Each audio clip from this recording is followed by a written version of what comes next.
हरे कृष्णा, आवाज आ रही है माता जी? हाँ माता जी आ रही है। जय श्रील प्रभुपाद की जय। कीर्तन करते हैं फिर क्लास स्टार्ट करेंगे। जय श्रील प्रभुपाद की जय। हरे कृष्णा कृष्णा कृष्णा हरे हरे, हरे राम राम राम हरे हरे, हरे कृष्णा कृष्ण कृष्ण हरे हरे, हरे राम राम राम हरे हरे, हरे कृष्णा कृष्ण कृष्ण हरे हरे, हरे राम राम राम हरे हरे, हरे कृष्णा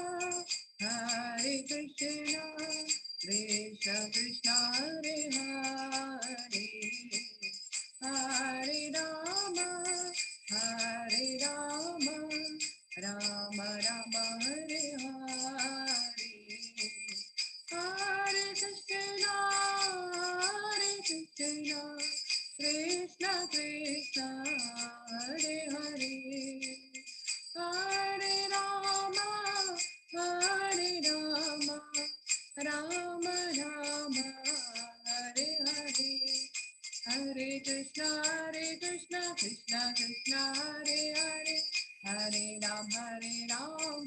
राम हरे हरे, हरे कृष्णा कृष्ण कृष्ण हरे हरे, हरे राम राम राम हरे हरे, हरे कृष्णा कृष्ण कृष्ण हरे हरे, हरे राम राम राम हरे हरे, हरे कृष्णा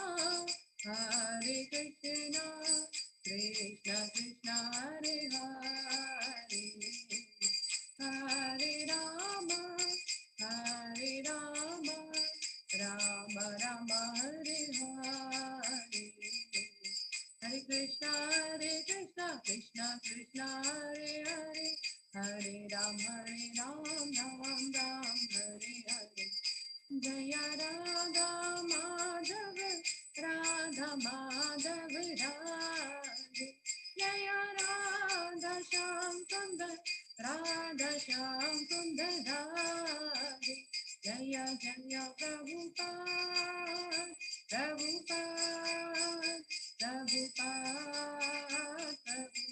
जय जय गुरुदेव निताय गौर हरि बोल निताय गौर हरि बोल।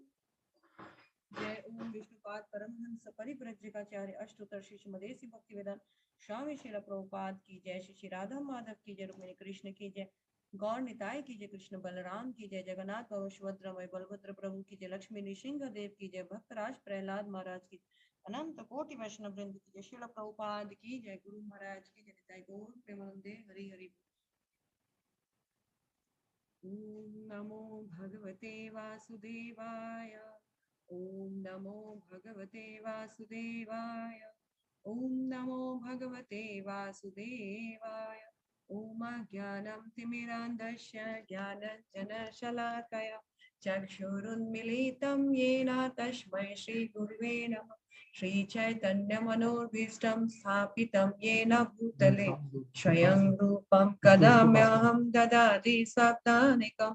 वन्दे अहं श्रीगुरु श्रीयुक्तपद्मकमलं श्रीगुरु वैष्णवां च श्रीरूपं साग्रजातं सहगण रघुनाथं नितं तं सजीवं सावधूतं सावधूतं परिजनसहितं श्रीकृष्ण चैतन्य देवं श्री राधा कृष्ण पादनं सहगण ललिता श्री विशाखानिवासश्च हे कृष्ण करुणा सिंधु दीनबंधु जगतपते गोपेश गोपिका कांत राधा कांत नमस्तुते तप्त कांचन गौरांगी राधे वृंदावनेश्वरी वृषभानुसुते देवी प्रणमामि हरिप्रिये नीलांचल निवासाय नित्याय परमात्मने बलभद्र सुभद्राव्यं जगन्नाथ यते नमः वंशाकल्पतरुभ्यश्च कृपा सिन्धुभय एव च पतितानां पावनेभ्यो वैष्णवेभ्यो नमो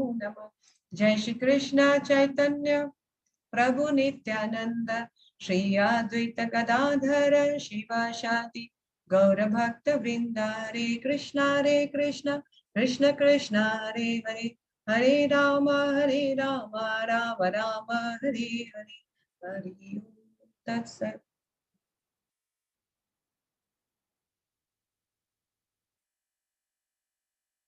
हरे कृष्णा, आप सबका बहुत बहुत स्वागत है। धन्यवाद हमें ज्वाइन करने के लिए। आप सबके चरणों में मेरा प्रणाम। तो आज हम चैप्टर नंबर 4, हमारा डे 4 है और चैप्टर नंबर 4 में हम आए हैं। तो कल तक हमने चैप्टर नंबर 3 में देखा कि किस तरह भगवान बता रहे हैं कि हम अपने कर्मों को इस तरह से करें कि कर्म भी करें, एक्टिविटीज भी हो और कर्म के बंधन भी ना पड़े, यानी सांप भी मर जाए और लाठी भी ना टूटे। और इस तरह से अर्जुन महात्मा ने पूछा कि क्यों फिर ना चाहते हुए लोग पाप करते हैं। तो भगवान ने कहा क्योंकि जो काम है वो उस पे हावी रहता है और ये काम का जो काम है हमारा सबसे बड़ा शत्रु है। हमारा सब कुछ भक्षण कर देता है, सब कुछ खत्म कर देता है। तो इस काम रूपी शत्रु पर विजय प्राप्त करने के लिए पहले जानना होगा कि काम कहाँ वास करता है। कल हमने देखा काम हमारी सेंसेस, इंद्रियों पे, हमारे मन पर, माइंड पे और हमारी बुद्धि पे यानी इंटेलिजेंसी पे वो काम जो है घर बना के रखता है अपना। तो यदि हम अपने सेंसेस को, इंद्रियों को 4 नियमों का पालन करके, मन को हरि नाम का जप करके, हरे कृष्ण कृष्ण कृष्ण हरे हरे, हरे राम राम राम हरे हरे, इस तरह जप कर कर और बुद्धि को भगवान द्वारा प्रदान किए गए शास्त्रों का अध्ययन करके यदि हम उनको ठीक कर लेते हैं तो ये काम रूपी जो शत्रु है इस पर हम विजय प्राप्त कर सकते हैं। तो अभी भगवान बता रहे हैं कि जब तुम काम रूपी शत्रु पर विजय प्राप्त करोगे तो तुम इस दिव्य ज्ञान को भली भांति समझ पाओगे। और ये दिव्य ज्ञान क्या है तो चैप्टर नंबर 4 में भगवान आगे बताएंगे कि दिव्य ज्ञान क्या है, मैं बताता हूँ। तो दिव्य ज्ञान है चैप्टर नंबर 4। नंबर 4 का नाम ही है दिव्य ज्ञान। और इस चैप्टर नंबर 4 को हमने हर चैप्टर को जैसे कीवर्ड दिया है, चैप्टर नंबर 4 को भी हम कीवर्ड देते हैं। वो है ईयर्स, EARS, ईयर्स, कान। हमारे पास जो कान है इससे इन दिव्य ज्ञान को सुना, समझा और देखा भी जाता है। एक्चुअली आप यहाँ पर एक मिनट में दिखाती हूँ। यहाँ पर एक छोटी सी लाइन है, aim to see God through ears rather than the eyes. हम एक्चुअली भगवान को अपनी इन आंखों से देखने का प्रयास करते हैं और हम हमेशा चाहते हैं कि कोई हमारी इन आंखों से भगवान को हमको दिखा दे। पर एक्चुअली वास्तव में शास्त्रों में कहा गया है भगवान को देखने का विधि ये नहीं है, ये है। शास्त्रों को देखने का विधि ये नहीं, ये है। दैट मीन्स श्रवण, हियरिंग, सुन के समझा जा सकता है। तो सुनने के लिए हमारे पास कान होना होता है और इस कान से हम इस दिव्य ज्ञान को सुन, समझ, देख पाएंगे और दूसरों को समझा पाएंगे। इसीलिए इसका नाम जो है ईयर्स रखा गया है, कीवर्ड्स। जो ईयर्स है इसमें E stand for eternal education, शाश्वत ज्ञान, दिव्य ज्ञान, जो कि भगवान श्लोका नंबर 1 से 10 में बोलेंगे। ए जो है वो है एक्यूरेट अंडरस्टैंडिंग, यानी यथार्थ रूप में समझना, जो कि 11 से 15 नंबर श्लोका तक है। आर जो है वो रिमूविंग रिएक्शंस, हमारे सारे कर्मों का जो कर्म का फल है उन सब से कैसे हम मुक्त हो सकते हैं, ये 16 से 24 तक में बताया गया है। और एस से है सेक्रीफाइसेस। सेक्रीफाइसेस यानी किस प्रकार से यज्ञ किया जाए, यज्ञ करने का प्रोसेस क्या है, कौन क्या क्या यज्ञ करता है। तो 25 से लेकर 42 नंबर श्लोका तक हम ये सब देखेंगे। इस चैप्टर में, इस अध्याय में हम और एक चीज देखेंगे कि आध्यात्मिक ज्ञान और स्पिरिचुअल ज्ञान में डिफरेंस क्या है, क्या अंतर है। यदि कोई संसारिक ज्ञान को धारण करता है और यदि कोई आध्यात्मिक ज्ञान को, दिव्य ज्ञान को धारण करता है, तो उसमें उससे इसको क्या मिलता है और क्या बेस्ट है उसके लिए। Human life is main for cultivation of spiritual knowledge. Actually भगवान ने हमको ये मनुष्य जीवन जो है सिर्फ खाने पीने, बच्चा पैदा करने के लिए और आत्मरक्षा के लिए नहीं दिया है। ये चार चीज तो जानवर भी करते हैं। तो क्या चीज है जो बोलते हैं 84 लाख योनियों में मनुष्य जीवन सर्वोत्तम है? क्या चीज है जो मनुष्य जीवन को सर्वोत्तम बताते हैं? तो शास्त्रों में कहा गया है, धर्म ही एका अधिक विशेषा, धर्महीना पशु भी समाना। शास्त्र हमको बताते हैं कि जब तक मनुष्य अपने वास्तविक धर्म को नहीं जान जाता है, तब तक वो पशु के समान है। पशु के समान मनुष्य रूप मिल गया पर 2 पांव का पशु है। तो वो क्या है जो हमको धर्म में स्थित करता है, वो क्या है जो हमको पशु जीवन से अलग करता है? वो है स्पिरिचुअल नॉलेज, ये दिव्य ज्ञान। इस दिव्य ज्ञान से क्या होगा? हम भगवान के साथ अपने खोए हुए संबंध को वापस से हमेशा के लिए एस्टेब्लिश कर सकते हैं, स्थापित कर सकते हैं। तो देखते हैं chapter number 4 shloka number 1। Shri भगवान वाच इमं विवस्वते योगं प्रोक्तवाहम् अव्ययम् विवस्वानमनवे प्राह मनोरिच्छा कवब्रवीता। यहाँ पर श्लोका में कहा गया है, भगवान बता रहे हैं, देखो अर्जुन, ये जो दिव्य ज्ञान मैं तुमको बताने जा रहा हूँ, ये ज्ञान ऐसा नहीं है कि मैंने तुमको ही पहले बताया। ये जो अमर ज्ञान है, ये ज्ञान अमर ज्ञान है, मतलब आज का नहीं है, हमेशा से आ रहा है। और ये ज्ञान मैंने पहले किसको कहा? इमं विवस्वते योगम, मैंने सूर्य देव विवस्वान को कहा है। यहाँ देखिए भगवान है सिंहासन पे बैठे, सूर्य देव को ये दिव्य ज्ञान दे रहे हैं। सूर्य देव ने इस दिव्य ज्ञान को अपने हमारे जो पिता है, मनुष्यों की जो पिता है, मनुष्य वर्ड कहाँ से आता है? मनु से आता है। मनु के संतान होने के कारण हमें मनुष्य कहा जाता है। तो भगवान ने सूर्यदेव विवस्वान को दिया, सूर्यदेव विवस्वान ने मनुष्यों के पिता मनु को दिया, मनु ने अपने पुत्र इच्छाकु को दिया। यानी ये दिव्य ज्ञान क्या है? ये एक दूसरे से आता है। जो गुरु है अपने शिष्य को देता है, वह शिष्य फिर गुरु का पद संभालते हुए अपने शिष्य को देता है, फिर वह गुरु का पद संभालते हुए अपने शिष्य को देता है। यानी परंपरागत ये ज्ञान जो है हमारे पास आता है। और भगवान ने बोला है कि अर्जुन, तुम पहले ऐसा नहीं हो जिसको मैंने ये ज्ञान दिया है। हरे कृष्ण। ये ज्ञान मैंने सूर्यदेव विवस्वान को सबसे पहले दिया। क्यों सूर्यदेव विवस्वान को दिया? तो यहाँ पे इसके परपट पे ही लिखा गया है कि सूर्य सभी लोकों का राजा है तथा सूर्य देव विवस्वान सूर्य ग्रह पर शासन करता है, जो उष्मा तथा प्रकाश प्रदान करता है। और यही नहीं, ये जो सूर्य है ये सूर्य वंश चला रहा है, शासन चला रहा है। यानी भगवान ने कहा है कि ये जो ज्ञान है, इस तुम पहले क्षत्रिय राजा नहीं हो जिसको मैंने ये ज्ञान दिया है, ये ज्ञान पहले भी अन्य क्षत्रियों को मैंने दिया है। सूर्य वंश से ये ज्ञान चलते आ रहा है। और फिर भगवान बोल रहे हैं कि इसके बाद सूर्यदेव ने मनु को दिया और मनु ने अपने पुत्र इच्छाकु को दिया। ये इच्छाकु कौन है? तो ये इच्छाकु भगवान रामचंद्र के वंशज में उनके पूर्वज है। यानी ये दिव्य ज्ञान जो भागवत गीता का जो हिस्ट्री है, यहाँ पर हमको पता चला कि भागवत गीता कितनी पुरानी है। ऐसा नहीं है कि ये भागवत गीता अभी जस्ट 5000 वर्षों पहले 5500 वर्षों पहले अर्जुन को बताई थी भगवान ने, और फिर हमारे पास आई। इसका हिस्ट्री से पता चल रहा है कि भागवत गीता कितनी पुरानी है, सूर्य वंश से चलते आ रहा है। भगवान रामचंद्र के पहले जो इक्ष्वाकु राजा इक्ष्वाकु थे, उनको भी ये ज्ञान मिला है, और रामचंद्र रघुकुल वंश से ये चलते आ रहा है। भागवत गीता का हिस्ट्री इस तरह से भगवान ने जब बताया तो हमको पता चलता है कि भागवत गीता एवर एग्जिस्टिंग। फिर क्या हुआ, अर्जुन को वापस क्यों देना पड़ा? तो सेकंड नंबर श्लोका में भगवान बता रहे हैं, एवं परंपरा प्राप्तिम इमं राज ऋषयो विदु सकालेन महता योगो नष्ट परंतप।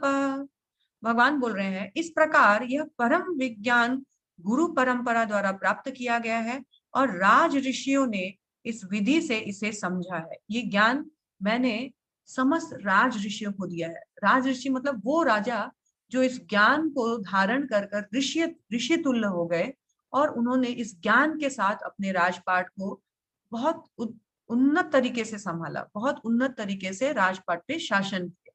यानी भगवत गीता का ज्ञान लेकर वो भी अपने राजपाट को उत्तम तरीके से चलाए।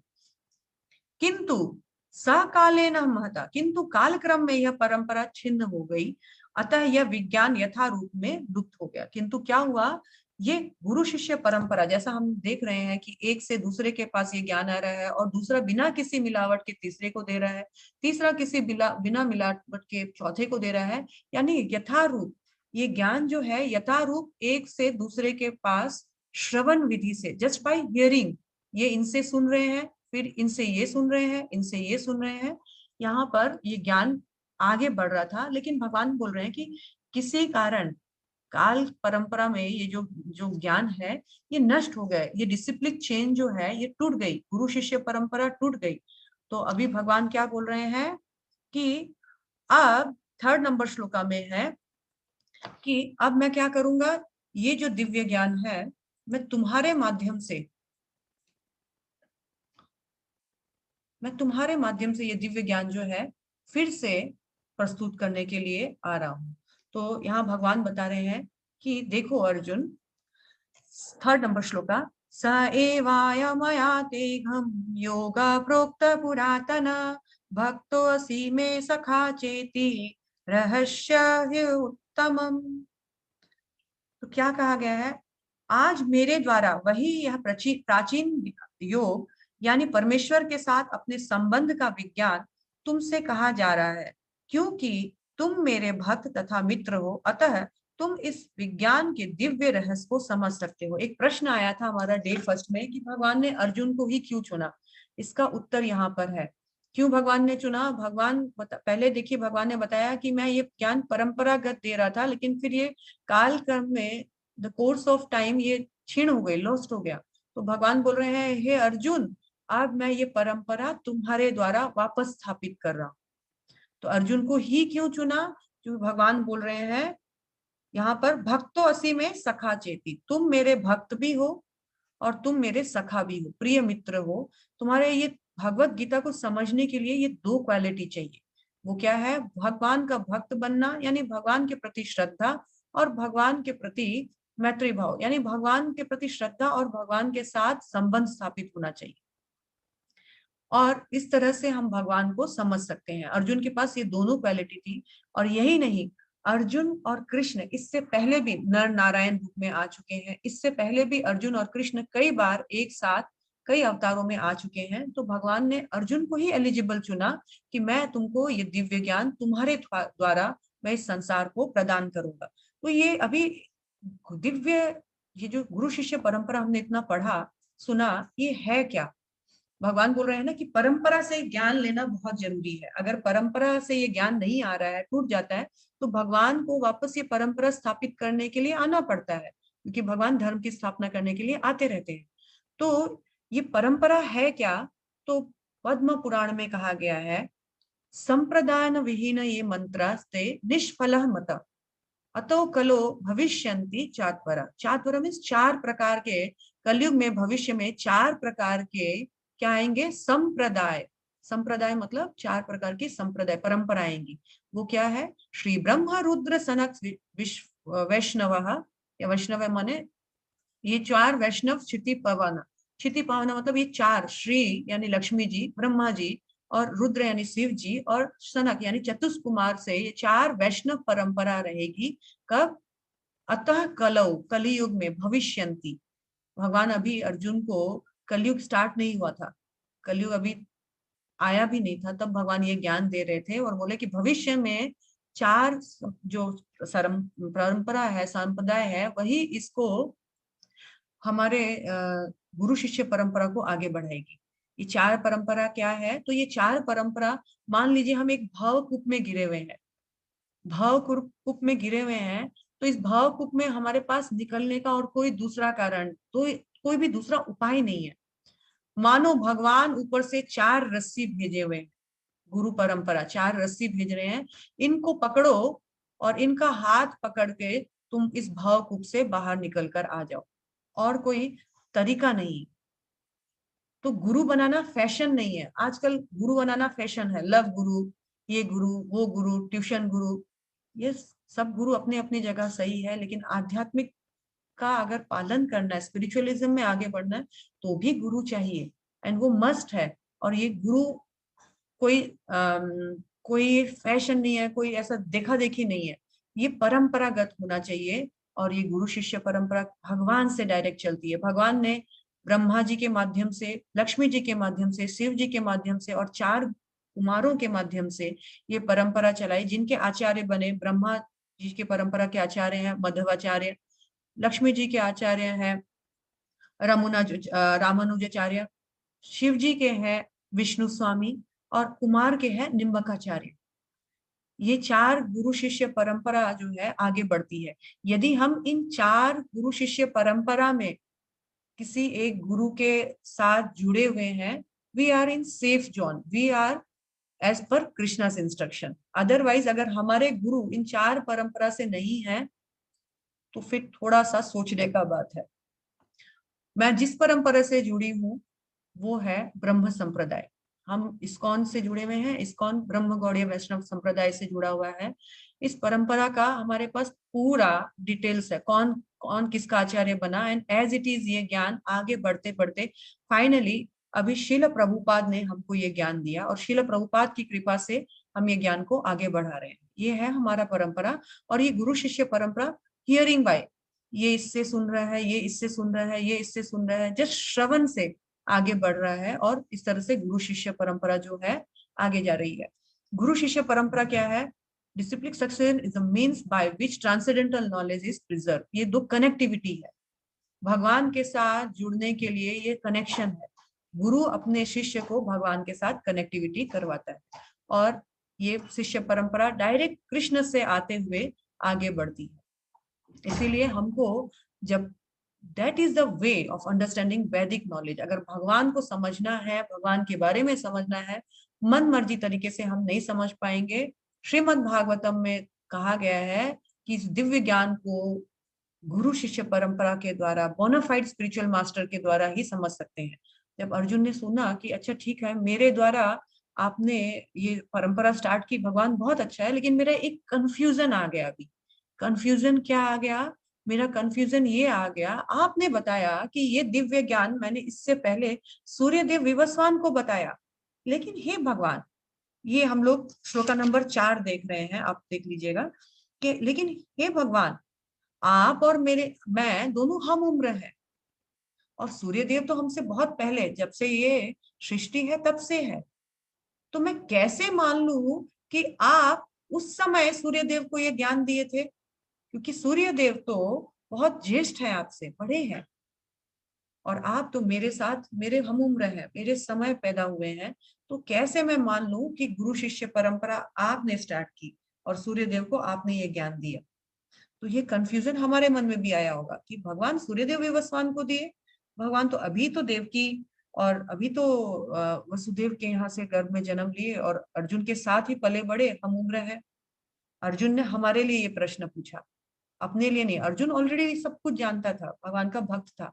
भविष्य में क्वेश्चन आ सकता है, कैसे कृष्ण ने सूर्यदेव विवस्वान को ज्ञान दिया? तो अर्जुन ने प्रश्न किया और अभी कृष्ण आंसर दे रहे हैं 5वें नंबर श्लोका में। बहुनी में व्यतीतानि जन्मानि तव च अर्जुन तान्यहम वेद सर्वाणि न त्वं वेतत् परंतप। हे परंतप अर्जुन, तुम्हारा और मेरा इससे पहले अनेकों अनेक जन्म हो चुका है। मैं और तुम अनेकों अनेक बार जन्म हो चुके हैं। मुझे उन सबका स्मरण है, हर जन्म का स्मरण है, परंतु तुमको कोई भी जन्म का कुछ भी स्मरण नहीं है। मुझे उन सबका जन्म का स्मरण है क्योंकि मैं कभी शरीर चेंज नहीं करता। उसी शरीर में मैं अलग अलग रूप में आते रहता हूँ इस धरती पे। लेकिन तुम हमेशा शरीर परिवर्तन करके, नाना प्रकार के शरीर तुम धारण करके तुम शरीर परिवर्तन करते हो, इसलिए तुमको याद नहीं है। और मैं क्योंकि शरीर परिवर्तन नहीं करता, इसलिए मुझे हर जन्म का हर बात याद है। और यही नहीं, मैं आपको ये भी बता देती हूँ कि श्रीमद् भागवतम आदि में कहा गया है, भागवत गीता में भी आपको पता चलेगा कि भगवान त्रिकालज्ञ है। भगवान को ना सिर्फ अपने बारे में बल्कि हर जीव, each and every living entity का पास्ट पास्ट पास्ट लाइफ का खबर है। भगवान सभी लिविंग एंटाइटीज के बारे में जानते हैं। आपका पास्ट, आपका प्रेजेंट और आपका फ्यूचर सब कुछ जानते हैं भगवान। और भगवान बोल रहे हैं, देखो मैं उस वैदुर्य मणि के समान हूँ जो कि किसी भी कलर में उस कलर के जैसा दिखने लग जाता है, लेकिन उसका अपना जो ओरिजिनल आइडेंटिटी है वो सेम बना रहता है। और इस तरह भगवान ने बोला कि तुमको याद नहीं रहेगा क्योंकि तुमने शरीर परिवर्तन किया है। तो 6 नंबर श्लोका में भगवान बता रहे हैं, यद्यपि मैं अजन्मा तथा अविनाशी हूँ, मैं उसी शरीर में बार बार आता हूँ। कैसे? जैसे एक ड्रामा का एक्टर है, कभी वो रावण बनता है, कभी वो प्रिंस बनता है, कभी वो अच्छा बनता है, कभी वो बुरा बनता है, कभी वो मरता है, कभी वो जीता है, लेकिन वो पर्सन सेम होता है। सिर्फ उसने कपड़े, उसने किरदार बदले हैं। भगवान भी सिर्फ किरदार बदलते हैं, भगवान कभी जन्म नहीं लेते हैं। भगवान सिर्फ अवतार लेते हैं। अवतार मतलब अपने कहीं ऊपर से नीचे उतरना, वैकुंठ से नीचे आना। तो यहाँ भगवान बोल रहे हैं, यद्यपि मैं अजन्मा तथा अविनाशी हूँ और जीवों का स्वामी हूँ, परंतु फिर भी मैं प्रत्येक युग में बार बार आता हूँ। क्यों आते हैं भगवान? तो द मोस्ट पॉपुलर श्लोका, यदा यदा ही धर्मस्य, 7th नंबर श्लोका, यदा यदा ही धर्मस्य ग्लानिर्भवति भारत अभ्युत्थानम धर्मस्य तदात्मन सृजम्यहम्। भगवान बोलते हैं, देखिए स्क्रीन पे मैं कई अलग अलग अवतारों में आता रहता हूँ। इतना प्रकार का अवतार लेने का, इतने प्रकार के रूप भगवान को क्यों लेना पड़ता है? तो भगवान बोलते हैं, यदा यदा, जब जब इस धरती पर, जब जब इस संसार पर धर्म का पतन, धर्म का जब तक हानि होने लगता है और अधर्म का जब अपलिफ्टमेंट होने लगता है, तो मैं आता हूँ, मैं अवतार लेता हूँ। और भगवान का अवतार लेने का कारण क्या है? भगवान आते तो है धर्म की रक्षा करने और अधर्म को हटाने के लिए। तो उसके पीछे भगवान का मेन पर्पस होता है, क्या है ये? परित्राणाय साधूनां विनाशाय च दुष्कृतां धर्म संस्थापनार्थाय संभवामि युगे युगे। भगवान आते हैं प्रत्येक युग में धर्म की रक्षा करने के लिए, यानी अपने भक्तों की रक्षा करने के लिए, क्योंकि भक्त जो है धर्म का पालन करते हैं। तो इस भाव सागर से भक्तों को अलग अलग अवतारों को उसके प्रति अट्रैक्ट करके भगवान स्वयं यहाँ से भगवान आते हैं और भक्तों का उद्धार करते हैं। यहाँ अजामिल का उद्धार किए भगवान, यहाँ आप देख रहे हैं इनका उद्धार हो रहा है। और क्या बोल रहे हैं भगवान? परित्राणाय साधु नाम, साधुओं का, मेरे भक्तों का परित्राणाय, उनको बचाने के लिए, उनकी रक्षा करने के लिए, और साथ साथ में विनाशाय च दुष्कृताम, और दुष्टों को वध करने के लिए या दुष्टों का विनाश करने के लिए क्या करते हैं भगवान? संभवामी युगे युगे, भगवान हर युग में बार बार आते रहते हैं। मेन पर्पस है धर्म की रक्षा करना। भगवान धर्म के पिता है, धर्म की रक्षा करना भगवान कभी भी नहीं भूलते हैं। और ये धर्म क्या है? धर्म 4 खूंटों पे टिका हुआ है। यदि हम धर्म का पालन करना चाहते हैं तो जो शास्त्रों में लिखा हुआ है उसका पालन करना है। और शास्त्रों में लिखा गया है, it is very important to understand the 4 pillars of dharma which are most important. तो धर्म का 4, हर एक बेस का इस बिल्डिंग का चार खूंटा है, मेन नींव चार जगह में है, इस टेबल का चार खूंटा है, वैसे धर्म का चार खूंटा है। दैट इज क्या है वो चार खूंटा? तो है सत्यम, दया, तप, शौचम। सत्यता, दया, तप, तपस्या, शौचम मीन्स पवित्रता। और ये कैसे मेंटेन होगी? तो ये 4 रेगुलेटिव प्रिंसिपल्स है। No meat eating, no intoxicants, no gambling and no any illicit relationships. इनसे हमारे धर्म का स्थापना होगा, और जब धर्म की स्थापना होगी तो ये दिव्य ज्ञान आराम से समझ में आएगा। तो भगवान ने कहा 9th नंबर में, जन्म कर्म च मे दिव्यम एवं यो वेति तत्वता त्यक्ता देह पुनर्जन्म न एति मामेति। सो अर्जुना, हे अर्जुन, मेरे जन्म, मेरे अवतार लेना और मेरे कर्म दोनों बहुत दिव्य है, यानी ये साधारण नहीं है, बहुत यूनिकनेस है इनमें। और जो इस यूनिकनेस को, मेरे जन्म लेने का पर्पस, मेरे जन्म लेने का जो जो यूनिकनेस है, इसको समझ जाएगा, जन्म कर्म च में दिव्यम, कि ये कितने दिव्य है, ये साधारण मनुष्य जैसा नहीं है। एवं यो वेति तत्वता, इस सत्य को जो समझ जाएगा, त्यक्ता देहा पुनर्जन्मा नैति मामेति अर्जुना, सिर्फ ये जान जाकर, ये सिर्फ ज्ञान लेकर ही उसको पुनर्जन्म यानी वापस इस धरती पर लौटकर आने का दरकार नहीं पड़ेगा, वापस किसी योनि में आने का, लेने का दरकार नहीं पड़ेगा, वो तुरंत मुक्त हो जाएगा। सिर्फ इस दिव्य ज्ञान को जान के कि मैं एक ऑर्डिनरी इंसान नहीं। जैसे कि मैं एक एग्जांपल बताती हूँ, एक कभी कभी हमारा जो स्टेट का सीएम या पीएम किसी जेल में जाते हैं। जेल एक्चुअली अपराधियों का घर है, जहां कोई अपराध करता है तो वो जेल जाता है। लेकिन कभी कभी उन अपराधियों का मुआवजा करने के लिए, उसमें से कुछ अच्छे लोगों को रिहा करने के लिए, कभी कभी सीएम या पीएम उस जेल में जाते हैं। सीएम या पीएम उस जेल में जाते हैं, लेकिन उनको उस जेल का नियम का पालन करने का कोई जरूरत नहीं रहता है। वो इस जेल में जाते हैं स्पेशल पर्पस के लिए, वो काम खत्म, वो फिर से आ जाते हैं। लेकिन इसका मतलब ये नहीं है कि वो उस जेल में गए तो वो कैदी हो गए और कैदियों का नियम उन पर लागू होता है। वैसे ही भगवान यहाँ पर आते हैं कुछ लोगों का उद्धार करने की, कुछ जीवों का उद्धार करने के लिए, लेकिन इस संसार के नियम उन लोगों, संसार के नियम उस भगवान पर हावी होंगे, या उस भगवान को मानना पड़ेगा, ये उनके लिए बिल्कुल भी लागू नहीं होता है।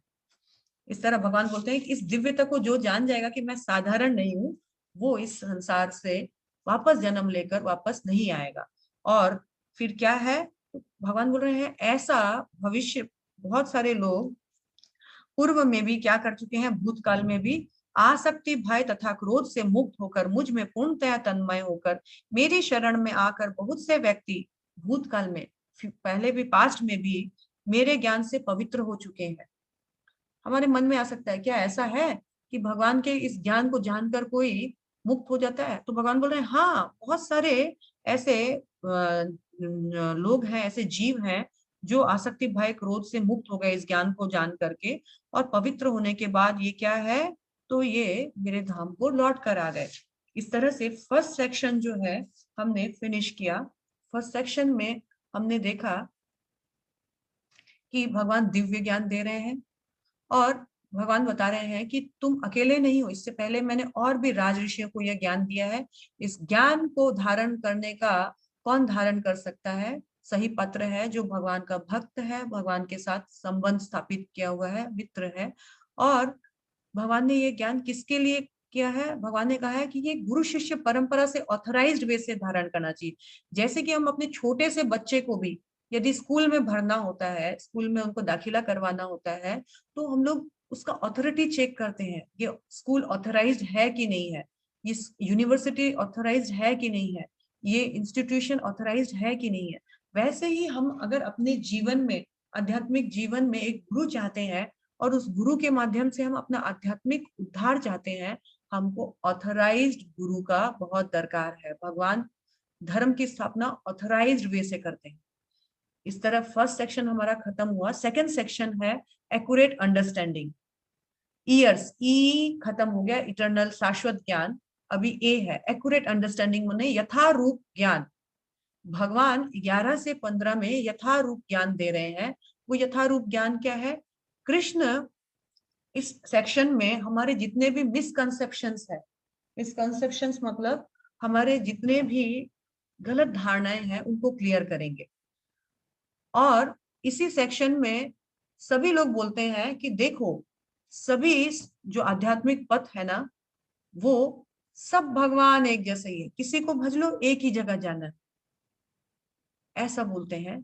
सब रास्ता एक ही तरफ जाता है। तो all spiritual paths lead to the same destination. इस भ्रम को भगवान 11वें नंबर श्लोका में खत्म करते हैं। और भगवान यहाँ पर जो बहु ईश्वरवादी, अरे सब भगवान एक ही है, सबको मान लो, किसी को भी मान लो, श्रद्धा होना चाहिए, इस चीज को 12वें नंबर श्लोका में खत्म करते हैं। और जो कास्ट सिस्टम, जो जन्म सिद्ध अधिकार, ब्राह्मण का बेटा ब्राह्मण, शूद्र का बेटा शूद्र, इस मिसकंसेप्शन को भी भगवान यहाँ पर क्लियर करते हैं। तो देखते हैं कैसे होता है ये तीनों चीज। इससे हम देखते हैं, सब जो लोग बोलते हैं ना, सब भगवान एक ही जैसा है, किसी को भी भज लो एक ही बात है, अरे सभी रास्ते एक ही तरफ जाते हैं, आप कोई भी रास्ता अपनाओ एक ही बात है। ये दोनों मिसकंसेप्शन वालों के लिए एक लाइफ लेसन है, एक शिक्षा है। Different flights travel to different destinations. अलग अलग जगह जाने के लिए अलग अलग फ्लाइट बनी हुई होती है। हम डिसाइड करते हैं हमको जाना कहाँ है, उस हिसाब से हम टिकट लेते हैं।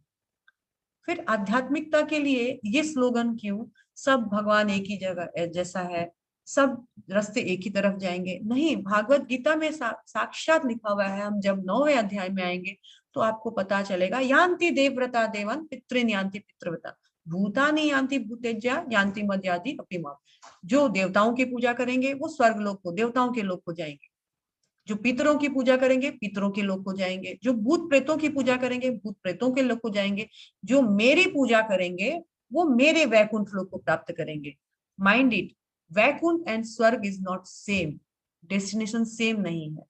वैकुंठ भगवान का धाम है और स्वर्ग देवताओं का धाम है। तो 11वें नंबर श्लोका में कहा गया है, भगवान बता रहे हैं, ये यथा माम प्रपद्यन्ते तांततेवं भजम्यहम् मम वर्तमान अनुवर्तन्ते मनुष्य पार्थ सर्वश। ये यथा माम प्रपद्यन्ते, जो जिस भाव से मेरी शरण ग्रहण करता है उसी के अनुरूप मैं उसे फल देता हूँ। हे पार्थ, प्रत्येक व्यक्ति सभी प्रकार से मेरे ही पथ का अनुगमन कर रहा है। यहाँ एक बहुत इंपॉर्टेंट मैसेज है। भगवान बोल रहे हैं कि हे पार्थ, प्रत्येक व्यक्ति मेरे ही पथ का अनुगमन कर रहा है। लेकिन क्या होता है, डायरेक्ट और इनडायरेक्ट वे से। भगवान बोलते हैं जो जिस भाव से आता है ना, मैं उसकी श्रद्धा और उसके प्रति विकसित करता हूँ और उसके श्रद्धा को उस प्रकार से विकसित करके उसके अनुरूप फल मैं उससे ही दिलवा देता हूँ। लेकिन देता मैं हूँ, करने वाला मैं हूँ, लेकिन सभी लोग इनडायरेक्टली मेरी ही वर्शिप कर रहे हैं, इनडायरेक्टली मैं ही दे रहा हूँ। लेकिन ये सब अपने अपने भाव से जिससे भजना चाहते हैं उसके थ्रू मैं दिलवा देता हूँ। तो कैसे हम इसको मानते हैं? देख, हम संसार में देखते हैं, अभी हमारे प्रेजेंट सिचुएशन का एग्जांपल लेते हैं कि जो पीएम होता है वो मेन होता है, वो हर स्टेट के सीएम को फंड एलोकेट करता है और हर स्टेट का सीएम फिर अपने अपने सो कॉल्ड मिनिस्टर्स को डिपार्टमेंट्स में फंड जो है डिस्ट्रीब्यूट करता है। तो अल्टीमेटली फंड आया कहाँ से? अल्टीमेटली आया तो पीएम से, लेकिन जो सीएम के जो नीचे सारे मिनिस्टर हैं वो क्या सोचते हैं, सीएम दे रहा है, पर सीएम नोज कहाँ से मिल रहा है, पीएम से मिल रहा है। ठीक वैसे ही हम कॉमन मैन, हमारे पास जो बहुत ज्यादा ज्ञान नहीं है, हम सोचते हैं कि हमको देवी देवता सब प्रदान कर रहे हैं, पर वास्तव में देवी देवता भी भगवान के अंश है। आगे हम देखेंगे। तो देवी देवताओं को भगवान से जो मिलता है देवी देवता हमको फॉरवर्ड कर देते हैं। तो यह भगवान बोल रहे हैं, लेकिन मैं जिसके प्रति आस्था होता है मैं उसकी आस्था को बनाए रखता हूँ और उसके भावना जिसमें रहती है वैसे उसके अनुरूप उसको फल देता हूँ। कोई देवी देवताओं की पूजा करता है, मैं देवी देवताओं से फल दिलाता हूँ। कोई मुझे ब्रह्म के रूप में मानता है, मैं ब्रह्म के रूप में उसको प्राप्त होता हूँ। कोई मुझे परमात्मा के रूप में मानता है, मैं परमात्मा के रूप में उसको प्राप्त होता हूँ। और कोई मुझे साक्षात भगवान के रूप में मानता है तो मैं उसको वैसे प्राप्त हो जाता हूँ। सब बात है, a devotee must be firmly convinced with Krishna, कि कृष्ण अवश्य मेरी रक्षा करेंगे और वो मेरी रक्षा करने से कभी नहीं चुकेंगे। अवश्य रक्षिबो कृष्णा विश्वास पालन, ये हमेशा विश्वास रहता है भक्तों को। भक्तों को जब भक्त के अंदर जब ये भाव रहता है, अवश्य रक्षिबो कृष्णा विश्वास पालन, तो भगवान उसके भाव को भी ग्रहण करते हैं। यहाँ द्रौपदी को पूर्ण रूप से विश्वास था, अवश्य रक्षिबो कृष्णा, ये यथा माम प्रपद्यते, जो जिस रूप में मेरे पास आता है पूर्ण श्रद्धा के साथ आता है। आप 10% मेरे पास आओगे, मैं 10%, आप 20%, मैं 20%, आप 30%, मैं 30%, आप 50%, मैं 50%, आप 100%, मैं भी 100%। कहा जाता है जो अपने काम में तो कृष्ण अपने धाम में, जो कृष्ण के काम में तो कृष्ण उसके काम में, डिपेंड्स, आपकी चॉइस है। और उसके बाद 12वें नंबर श्लोका में भगवान बताते हैं कि देखो, जो मनुष्य इस संसार में बहुत जल्दी फलों को प्राप्त करना चाहता है, इस संसार में मनुष्य सकाम कर्मों में सिद्धि चाहते हुए फल स्वरूप देवताओं की पूजा करते हैं, निसंदेह इस संसार में मनुष्यों को सकाम कर्मों का फल शीघ्र ही मिलता है। जिसको बहुत जल्दी जल्दी कुछ रिजल्ट चाहिए, वो इस संसार में किसकी पूजा करता है? देवी देवताओं की पूजा करता है, और देवी देवताओं की पूजा करके अपने इच्छित फल को जल्दी जल्दी हासिल करना चाहता है। लेकिन ये देवी देवताओं के माध्यम से जो पूजा कर रहे हैं, इनडायरेक्टली मेरी ही कर रहे हैं, और जो फल मिल रहा है इनडायरेक्टली मैं ही दे रहा हूँ, लेकिन इनकी आस्था जिस पे है मैं उसको उसकी आस्था में इंटैक्ट करके रखता हूँ। और फिर भगवान ने बहुत इंपॉर्टेंट श्लोका बताया, चतुर्वर्ण्यम मया सृष्टम गुण कर्म विभागश तस्य कर्तारमपि माम विधि कर्तारम अव्ययम। भगवान बोल रहे हैं, देखो प्रकृति के 3 गुणों तथा उनके संबंध कर्म के अनुसार मेरे द्वारा मानव समाज के 4 विभाग रचे गए। यद्यपि मैं इस व्यवस्था का सृष्टा हूँ, किंतु तुम यह जान लो कि मैं इतने पर भी अव्यय करता हूँ। यहाँ पर क्या है, भगवान बोल रहे हैं चतुर्वर्णया, 4 प्रकार के वर्ण, मया सृष्टा, मेरे द्वारा सृष्ट किया गया है। लेकिन उसका बेसिस क्या है? गुण कर्म। कैसे मैंने क्या किससे इसको डिवाइड किया? गुण, उसका स्वभाव, और कर्म, उसकी एक्टिविटी के अनुसार। ये कोई ठप्पा नहीं है, ब्राह्मण का बेटा ब्राह्मण, डॉक्टर का बेटा डॉक्टर, इंजीनियर का बेटा इंजीनियर, वकील का बेटा वकील, शूद्र का बेटा शूद्र। ये हमारे समाज में गलत प्रचलन हो गया। भगवान ने ये सिस्टम नहीं बनाया। भगवान ने ये सिस्टम कैसे बनाया? गुण कर्म विभागश्च, भगवान ने 4 वर्ण बनाया। क्या बनाया भगवान ने? वो 4 वर्ण, ब्राह्मण, क्षत्रिय, वैश्य और शूद्र। ब्राह्मण बनाया कि संसार में वैदिक ज्ञान सबको दिया जाए। ब्राह्मण जो है इस समाज का हेड होता है। हेड मतलब सर्वोपरि। ये इनका दायित्व क्या होता है? इनका दायित्व होता है पूरे बाकी के जो 3 क्लास के लोग होते हैं, ये खुद भी पूजा पाठ करते हैं, उनको भी पूजा पाठ में, शास्त्रों में, यज्ञ आदि में, सब में लगाते हैं। भगवान ने क्षत्रिय बनाया सबकी रक्षा करने के लिए, तीनों क्लास के लोगों के लिए। भगवान ने वैश्य यानी बिजनेस क्लास बनाया कि सबको ये भरण पोषण कर सके, ब्राह्मणों को भी ये दान दे, क्षत्रियों को भी टैक्स के रूप में दान दे, और शूद्र को भी जो दान दे या उनको कर्मों में लगाकर उनका घर परिवार चलाने में उनको मदद करे। और भगवान ने शूद्र एक लेबर क्लास भी बनाया, ताकि इन सबको कोई असिस्ट कर सके, इन सबको कोई मदद कर सके। लेकिन ये ऐसा नहीं है कि ये इन सबका ऐसा था कि ब्राह्मण के घर में जो बेटा जन्म हुआ वो ब्राह्मण ही बनेगा, क्षत्रिय के घर में जो जन्म हुआ क्षत्र ही बनेगा, वैश्य के घर में जो जन्म हुआ वैश्य। ये कैसे तय होता है कौन ब्राह्मण कौन वैश्य कौन शूद्र? उनके गुण ब्राह्मणों जैसे हैं कि नहीं है, उनके कर्म ब्राह्मणों जैसे है कि नहीं है, उनके गुण शूद्रों जैसा है कि नहीं है, उनके कर्म शूद्रों के जैसा है कि नहीं है। परंतु समाज में अभी क्या है, इसका बेटा यही, अरे कभी ऐसा होता है कि डॉक्टर का बेटा डॉक्टर ही बनता है?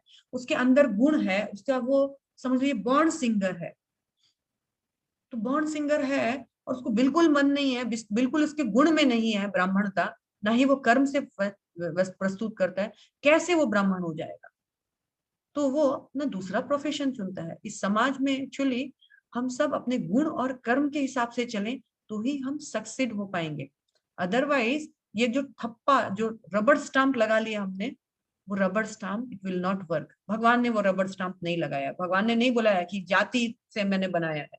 भगवान बोल रहे हैं गुण कर्म। ठीक है, ब्राह्मण जाति में जन्म होना एक बहुत अच्छी बात है, रेस्पेक्टेबल वर्थ ही है, परंतु आपके गुण और कर्म, आप क्या ब्राह्मण जैसा काम कर रहे हो कि नहीं। दूसरी तरफ यहाँ पर एक शूद्र है जो बहुत लो क्लास में बोर्न हुआ है, लेकिन उसके गुण ब्राह्मणों जैसे हैं। तो शास्त्र में कहा गया है अगर वो गुण और कर्म से ब्राह्मणों जैसा है, ही इज मोर देन अ ब्राह्मण। नेक्स्ट हम देखते हैं 14 नंबर श्लोका में कहा गया है, न माम कर्माणि लिम्पन्ति न मे कर्म फलस्तेय। देखो इतने पर भी ऐसा कोई का नहीं, ऐसा कुछ भी नहीं है जिससे मैं इन 3 गुणों से बंध जाऊं या मैं इन कर्मों को करने के लिए बाध्य हूं। मैंने सब कुछ रचा है परंतु मैं इन सबसे परे हूं। और इस तरह भगवान बोल रहे हैं इन सारी बातों को 15 नंबर श्लोका में कहा गया है, प्राचीन काल में समस्त मुक्त आत्माओं ने मेरे दिव्य प्रकृति को जान करके ही कर्म किया है। अतः तुम्हें चाहिए कि उनके पद चिन्हों का, यानी अपने पूर्ववर्ती आचार्यों का जो इस पथ पर चल रहे हैं, उनका अनुसरण करके, उनको फॉलो करके आप अपने कर्तव्य को पालन करते हुए इस दिव्य ज्ञान को अपने व्यवहारिक जीवन में प्रस्तुत करें। तो ये कोई ऐसा नहीं है कि मन मर्जी से कर लिया गया है, इसको हमको अपने पूर्व जिन्होंने ऑलरेडी किया है उन भक्तों के मार्गदर्शन में इस जीवन को प्रैक्टिस करना होता है। और फिर 16 नंबर श्लोका में भगवान ने बोला देखो ये बहुत इंपॉर्टेंट है समझना कि कर्म को कैसे किया जाए कि हमारे कर्म के फल हमको ना घेरे। तो भगवान बता रहे हैं what you sow is what you reap, जैसा करोगे वैसा पाओगे, जैसा बोओगे वैसा उगेगा। इस सेक्शन में हम थर्ड सेक्शन में हम आ गए हैं रिमूविंग रिएक्शंस, 16 से 24 में है। इसमें भगवान बताएंगे कि दिव्य ज्ञान जो है इससे हम अपने सारे जो भी फिलोसॉफिकल डाउट्स है, जो भी दिव्य ज्ञान आध्यात्मिक ज्ञान के संबंध में जो भी डाउट्स है, दिव्य ज्ञान अगर हम धारण करेंगे हमारे धीरे धीरे सारे डाउट्स क्लियर हो जाएंगे। इस दिव्य ज्ञान का फल से हम बिल्कुल डाउटलेस हो जाएंगे सटीक ज्ञान से। और इसके बाद क्या है, इस दिव्य ज्ञान के माध्यम से हमने जितने भी कर्म फल इकट्ठे किए हुए थे, बैंक में जितने भी कर्म फल इकट्ठे किए हुए थे कि निकलेगा और खाएंगे, उन सब से हम मुक्त हो जाएंगे। मतलब दिव्य ज्ञान धारण करने से अब हमारे जीवन में कर्मों का बंधन धीरे धीरे कम हो जाएगा। और इस दिव्य ज्ञान से हमारे जीवन में पुण्य पाप शुभ अशुभ इन बातों के लिए कोई जगह नहीं रहेगी। हम जो भी करेंगे आध्यात्मिक स्तर पर आकर करेंगे, और आध्यात्मिक स्तर पर जब आके करेंगे उन एक्टिविटीज का कोई भी रिएक्शन नहीं होता है। Every action has an equal and opposite reaction, हम सब जानते हैं। लेकिन जब हम स्पिरिचुअलाइज होकर करेंगे तो वो सारे रिएक्शंस बर्न हो जाएंगे। तो लाइफ लेसन है, कैसे बर्न होंगे हम अभी देखेंगे इस सेक्शन में। लाइफ लेसन है कि Krishna is not responsible for our situation, we are writing our own future. Krishna हमारा भविष्य नहीं लिखते हैं, हम अपना भविष्य खुद लिख रहे हैं। वाट जो हम जैसा हम करेंगे वैसा, जैसा बोएंगे वैसा पाएंगे। कृष्ण रेस्पॉन्सिबल नहीं है। हम भगवान को बोलते हैं भगवान ऐसा क्यों हुआ, ऐसा क्यों हुआ कि एक माँ के 4 बच्चे हैं, कोई बहुत सुखी, कोई बहुत दुखी, कोई बहुत स्ट्रगलिंग में है, और किसी को किसी से मतलब ही नहीं है, एकदम उल्टा है। क्यों, किसने उनका ये रचना किया, किसने उनके बारे में ये लिखा। एक्चुअली कहा जाता है we are the son of our past life and we will be the father of our next life. हम पहले जो किए थे उसके हम अभी संतान है, यानी हमने जो किया था वो हम पा रहे हैं, अब हम जो करेंगे आगे हम पाएंगे। कृष्णा रेस्पॉन्सिबल नहीं है, कृष्णा ने हमको दे दिया। माया मुग्ध जीवे नहीं सत कृष्ण ज्ञान, जीवेर कल्याण हेतु दिले वेद पुराण। जीव के कल्याण के लिए भगवान ने हमको वेद पुराण गुरु साधु शास्त्र सब कुछ दे दिया। आप इनसे सीखें, इनसे सीख कर समझ कर तद अनुसार कर्म करें और मेरे पास वापस लौट कर आ जाएं। ये भगवान ने व्यवस्था दी, लेकिन हमको क्या करना है, मनमानी। तो भगवान रेस्पॉन्सिबल नहीं है, जैसा बोओगे वैसा ही पाओगे, और जैसा बोओगे वैसा काटने के लिए तैयार हो जाओ। अब भगवान आगे बता रहे हैं देखो ये इतना आसान नहीं है कर्म की बारीकियों को समझना। कर्म क्या है, अकर्म क्या है, इट्स 16 नंबर श्लोका। कर्म क्या है, अकर्म क्या है, ये सब जानना बहुत मुश्किल है। और फिर 17 नंबर में भगवान ने बताया कि कर्म की बारीकियों को समझना बहुत कठिन है, अतः मनुष्य को चाहिए कि वह यह ठीक से जाने कि कर्म क्या है, विकर्म क्या है और अकर्म क्या है। मनुष्य को जानना चाहिए कि कैसे करना है, क्योंकि ये बहुत बहुत मुश्किल है इसको समझना। एक रफ हम ओवरव्यू देख सकते हैं। कर्म क्या है? जो शास्त्रों में बताया गया है वो है कर्म, ये करने से अच्छा होगा, पुण्य मिलेगा। विकर्म क्या है? पाप कर्म, जो शास्त्रों में बताया है मत करो फिर भी हम करते हैं। शास्त्रों में बताया गया है जीव हत्या मत करो फिर भी हम करते हैं, वो पाप है। शास्त्रों में बताया गया है भगवान का शुद्ध नाम लो, वो हम करते हैं तो वो बढ़िया है। और अकर्म क्या है? अकर्म वो है जिसके लिए हमको ना तो पाप ना पुण्य, यानी जो हम केवल भगवान की तुष्टि के लिए, भगवान का समझ करके करते हैं, भगवान के लिए करते हैं, दिव्य ज्ञान में स्थित होकर। कर्म यानी पुण्य, विकर्म मतलब पाप, और अकर्म मतलब भगवान के लिए। पुण्य करेंगे तो स्वर्ग जाएंगे, पाप करेंगे तो नरक जाएंगे, और अकर्म करेंगे यानी भगवान के लिए करेंगे, निष्काम भाव से करेंगे तो हम लोग भगवान के पास जाएंगे। भगवान का धाम वैकुंठ है, जो पुण्य का धाम है वो है स्वर्ग, और पाप का धाम नरक या निम्न लोक। स्वर्ग जो है जितना दिन का पुण्य जमा है उतना दिन खाइए, नरक है जितना आपने किया है उतना भुगत के वापस आइए, और वैकुंठ, वैकुंठ वो स्थान है, वैकुंठ वहां जाकर जहां कोई कुंठा ना हो। कुंठा मीन्स किसी प्रकार का कोई दुख ना हो, वो है वैकुंठ। और भगवान बोलते हैं एक बार वहां जब कोई पहुंच जाए तो उसको लौट कर वापस नहीं आना पड़ेगा। Choice is ours.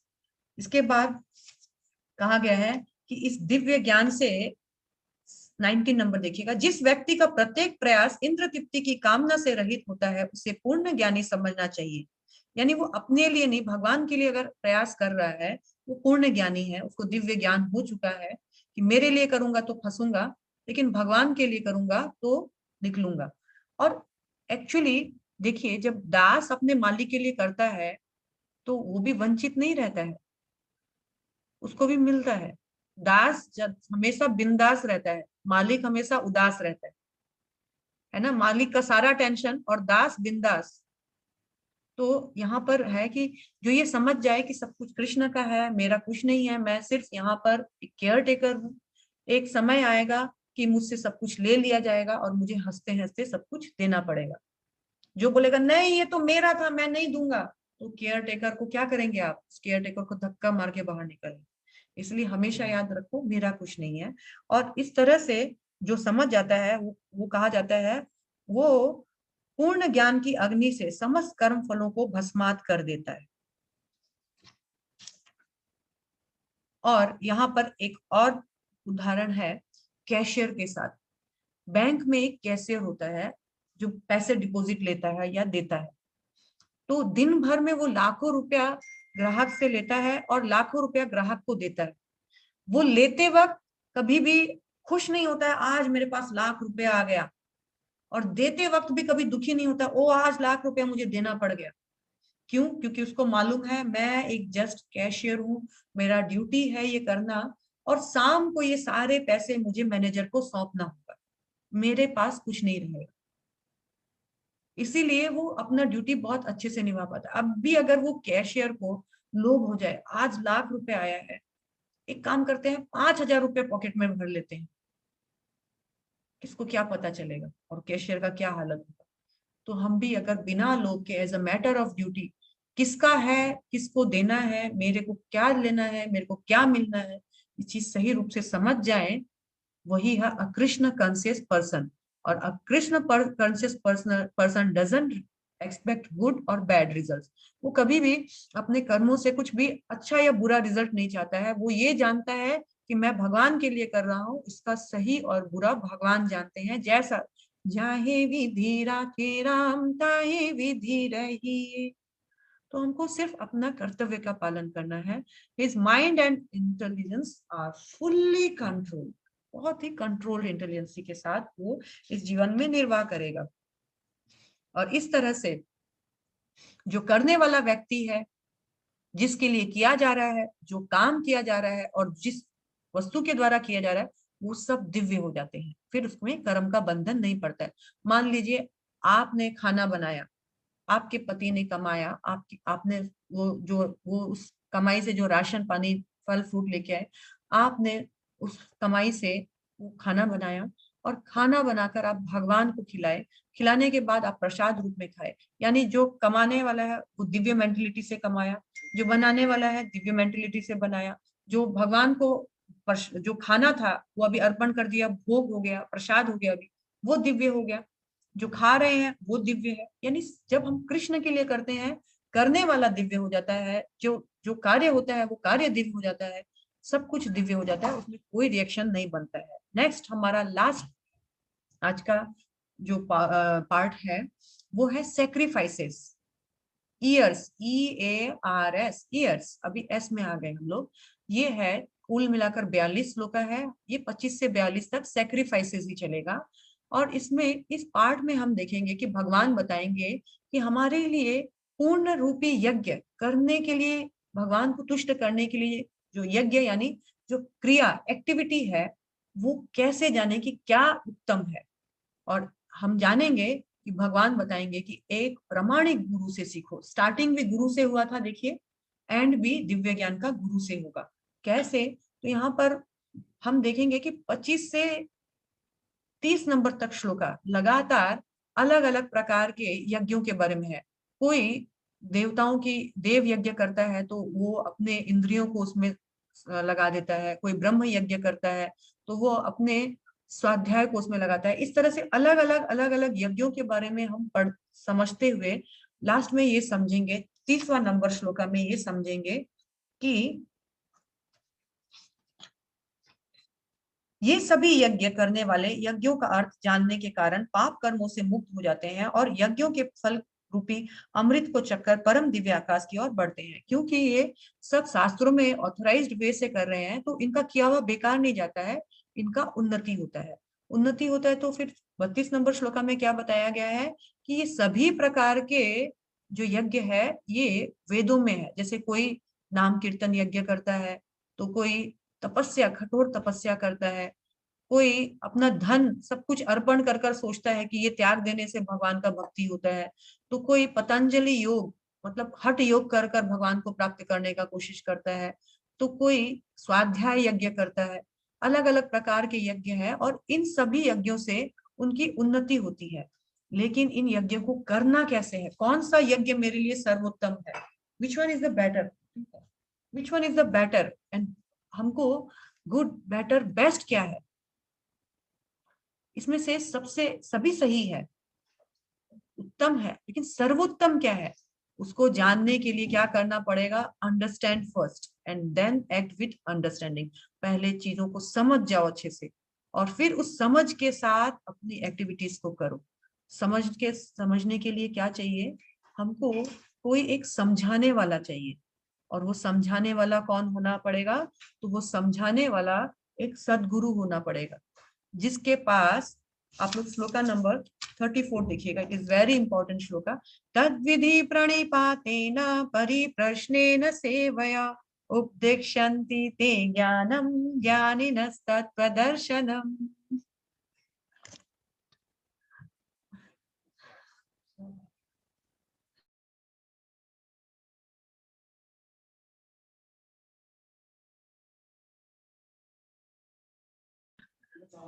हरे कृष्णा। तद्विधि प्रणिपातेन परिप्रश्नेन सेवया उपदेक्षन्ति ते ज्ञानम ज्ञानिनस्तत्त्वदर्शनम्। तो क्या कहा है इसमें, हमको बहुत ही विनम्र भाव से, देखिए तुम गुरु के पास जाकर सत्य को जानने का प्रयास करो, उनसे विनीत होकर जिज्ञासा करो और उनकी सेवा करो।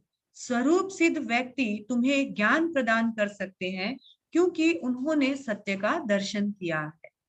हमको क्या करना है, with a very humble attitude हमारे आध्यात्मिक गुरु को चुनना है। गुरु कौन होना चाहिए, हमने पहले देख लिया, आध्यात्मिक गुरु बोनाफाइड स्पिरिचुअल मास्टर होना चाहिए। गुरु शिष्य परंपरा, 4 गुरु शिष्य परंपरा में से कोई एक होना चाहिए और उस गुरु के पास हमको बहुत हम्बली अप्रोच करना चाहिए।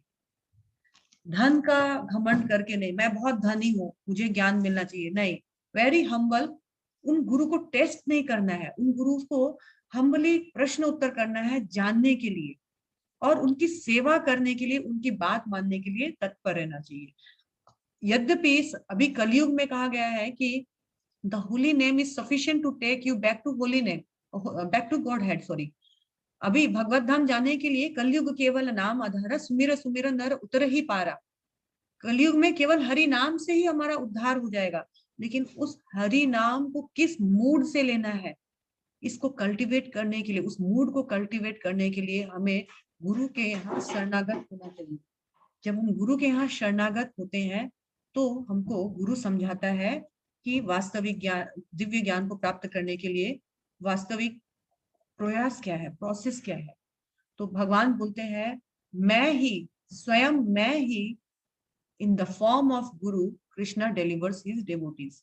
मैं ही गुरु के रूप में आता हूँ और जीवों का उद्धार करता हूँ। जब ध्रुव महाराज जंगल गए थे, 5 साल का एक छोटा बच्चा जंगल गया था भगवान को समझने के लिए।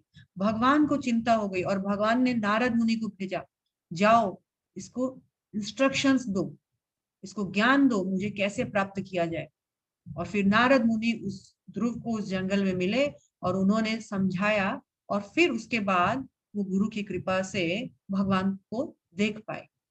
ब्रह्मांडे भ्रमिते कौन भाग्यवान जीव, गुरु कृष्ण प्रसादे पाए भक्ति लता बीज।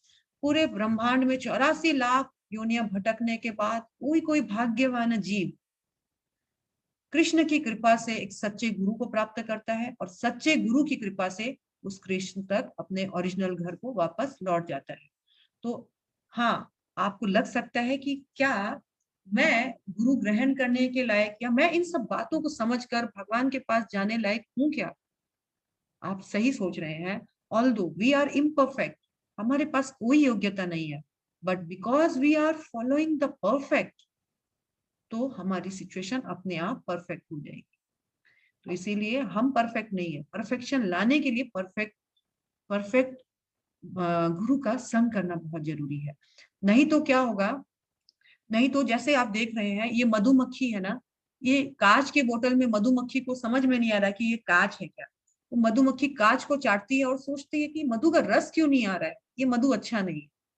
वैसे ही यदि हम सही में भगवान के कृपा से, भगवान के शुद्ध भक्त यानी गुरु के माध्यम से यदि भगवत गीता को नहीं समझेंगे और अपने मनमर्जी तरीके से इसको समझने या पढ़ने का प्रयास करेंगे, तो क्या होगा, वो ठीक वैसे ही होगा जैसे ये मधुमक्खी मधु के पात्र को चाट रही है और सोच रही है मधु में टेस्ट क्यों नहीं आ रहा। अरे भगवत गीता में तो कुछ टेस्ट नहीं है, पूरा भगवत गीता 15 बार पढ़ लिया, कुछ समझ ही नहीं आता है।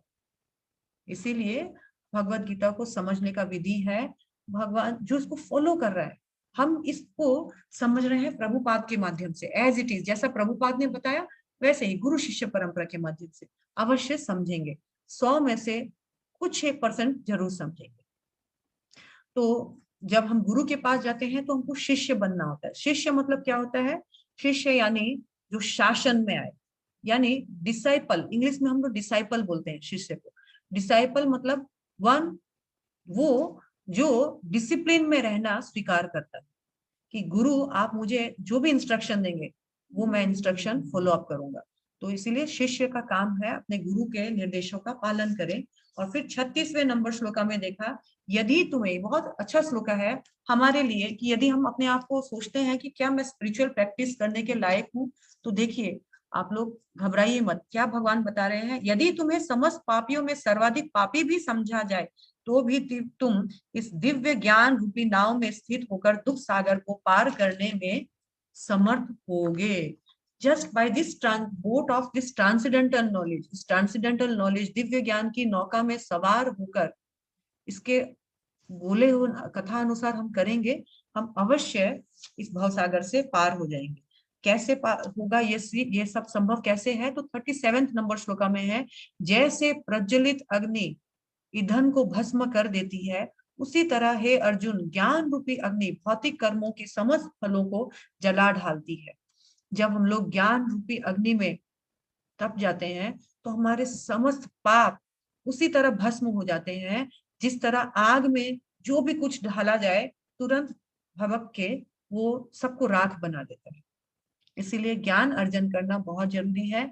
ज्ञान खुद नहीं, गुरु के माध्यम से करना है। और गुरु कौन सा होना चाहिए? कृष्ण ने यहीं पे भागवत गीता में बताया, एवं परंपरा प्राप्तम। और ज्ञान क्यों जरूरी है? तो ignorance is the cause of our bondage and knowledge is the cause of our liberation. जो अज्ञानता है वो हमारे बंधन का कारण है और ज्ञान हमारी मुक्ति का कारण है। इसीलिए ज्ञान धारण करना बहुत जरूरी है। और इस ज्ञान को कैसे धारण करना है? 41 नंबर श्लोका में बताया गया है, जो व्यक्ति अपने कर्म फलों का परित्याग करते हुए भक्ति करता है और इसके संशय दिव्य ज्ञान द्वारा विनष्ट हो जाते हैं, वही वास्तव में आत्मपरायण है। हे धनंजय, वह कर्मों के बंधन से नहीं बनता है। और कर्मों के बंधन से नहीं बनने के कारण क्या है? भगवान बोल रहे हैं, ए फेथफुल मैन, ये श्लोका नंबर आपका 39 एंड 40 से है, कि एक जो श्रद्धालु व्यक्ति है, जिसको दिव्य ज्ञान में, जिसको शास्त्रों में, गुरु साधु शास्त्र में श्रद्धा है, उसके लिए क्या बताया गया है? 39 में देखते हैं, जो श्रद्धालु दिव्य ज्ञान में समर्पित है, जिसने इंद्रियों को वश में कर लिया है और वो ज्ञान को प्राप्त करने का अधिकारी है, इसे प्राप्त करके वो तुरंत आध्यात्मिक शांति को प्राप्त करेगा, इटर्नल पीस प्राप्त करेगा। लेकिन दूसरी ओर 40 में बताया गया है, जो अज्ञानी है, इग्नोरेंट है, और जो फेथलेस पर्सन है, who doubt in the revealed scriptures, जो जिसको शास्त्रों पर, भगवान पर और साधुओं पे डाउट है, वो क्या करेगा? Do not attain God consciousness. वो क्या है? भगवत भावनामृत को प्राप्त नहीं कर पाएगा, अपितु नीचे गिर जाएगा, कि वो संशय आत्मा है। और संशय आत्मा को वास्तविक सुख तो क्या, ना इस संसार में जीते जीती वो सुख पाएगा, ना इस संसार के बाद वो सुख पाएगा। क्यों? क्योंकि उसके अंदर दुनिया भर के डाउट्स पड़े हैं और वो एक प्रामाणिक गुरु से उनको क्लियर नहीं कर रहा है। तो डाउट होने के कारण वो जो भी चीज करता है, डाउट में करता है, इग्नोरेंस में करता है, और वो गलत रिजल्ट आता है, जो कि ना इस संसार में ना इस संसार के बाद उसको प्रसन्नता प्राप्त करता है। Whatever is done without faith is useless, completely useless. तो क्या है? The fire of knowledge burns all the karmas to ashes. इसीलिए क्या है? लास्ट श्लोका हम देखते हैं। लास्ट श्लोका में बताया गया है, तस्माद् ज्ञान संभूतम इतस्तं ज्ञानसिनात्मनः चित्तेन संशय योगम उत्तिष्ठ उत्तिष्ठ भारत। उत्तिष्ठ उत्तिष्ठ भारत। अतएव तुम्हारे हृदय में अज्ञान के कारण जो भी डाउट्स उठे हैं, उन्हें ज्ञान रूपी शस्त्र से काट डालो। हे भारत, तुम योग से संबंध होकर खड़े हो। उत्तिष्ठ उत्तिष्ठ, सिचुएट योरसेल्फ, आप अपने आप को ज्ञान में स्थिर करो, और फिर आप इस ज्ञान रूपी तलवार से अपने आप के सारे संशय को, सारे डाउट्स को काट फेंको। और फिर क्या करो? अर्जुन बोल रहे हैं, उत्तिष्ठ उत्तिष्ठ, खड़े हो और युद्ध करो। तो इसीलिए कहा जाता है, knowledge is a better weapon than a sword. एक तलवार से भी ज्यादा अगर बढ़िया हथियार आप तलाश कर रहे हो तो वो है ज्ञान। क्योंकि इस ज्ञान से हम अपनी अज्ञानता को काटेंगे, अज्ञानता को काटने के साथ साथ ज्ञान आएगा, ज्ञान आने के साथ साथ सारा डाउट जाएगा, और डाउट जाएगा तो हम अपनी ड्यूटीज को अच्छे से निभा पाएंगे। तो इस तरह से दिव्य ज्ञान के बारे में भगवान का ये कहना है। श्रील प्रभुपाद की जय, गुरुदेव की जय। आप लोगों को समझ में आया होगा, और किसी का कोई डाउट है तो काइंडली आप अपने हैंड रेज कर सकते हैं। अभी हमारा थोड़ी देर बाद में प्रश्न उत्तर के बाद हमारा क्विज है, तो जो पार्टिसिपेंट्स क्विज में हिस्सा लेना चाहते हैं वो बने रहें, और जिसके प्रश्न उत्तर है वो बने रहें। बाकी जो उमा जी, जो प्रश्न है उनको आप सिर्फ अनम्यूट कीजिए, बाकी को आप म्यूट ही रहने दीजिए। हाँ हाँ माता जी, ओके। हरे कृष्ण। हरे कृष्ण माता जी। हरे कृष्ण माता जी। हरे हरे कृष्ण। कृष्ण माता जी। हाँ, मैं मेरा सुन पा रही हूँ, बोलिए। हाँ, मेरा प्रश्न है कि आपने अभी बताया कि स्वर्ग और कौन कर रहा है प्रश्न? वैकुंठ अलग अलग। सुशीला सुशीला जी कर रही।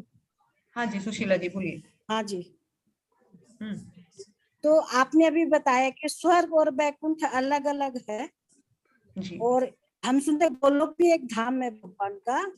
तो स्वर्ग में तो भगवान विष्णु और लक्ष्मी के रूप में विराजते हैं, और गोलोक में वो शायद राधा जी के साथ विराजते हैं, माता जी।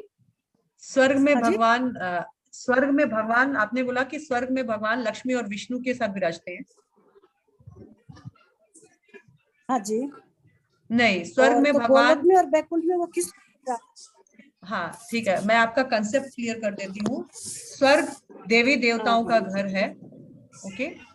स्वर्ग अच्छा देवी देवताओं का घर है, जहाँ जिसके राजा जो है इंद्र है, और अन्य अच्छा। देवी देवता वहां वास करते हैं। वहां कोई लक्ष्मी नारायण, वहां कोई कृष्ण नहीं है। स्वर्ग बहुत बहुत छोटी जगह है, वहां भगवान नहीं रहते। भगवान बहुत ऊपर रहते हैं। वैकुंठ में लक्ष्मी नारायण के रूप में वहां मिलेंगे आपको भगवान, और गोलोक में डायरेक्ट राधा कृष्ण के रूप में आपको मिलेंगे। ठीक है माता जी। ओके। एक प्रणय। प्रश्न है चैट बॉक्स में। देवों को मनाने वाले स्वर्ग में जाते हैं, देवों को देव महादेव को मनाने वाले कहाँ जाते हैं? उनके धाम जाते हैं, महादेव के धाम जाते हैं, कैलाश लोग जाते हैं, कैलाश धाम। ओके। हरे प्रणय कृष्ण माता गाड़ोदिया। जी। प्रणय गारोड़िया जी।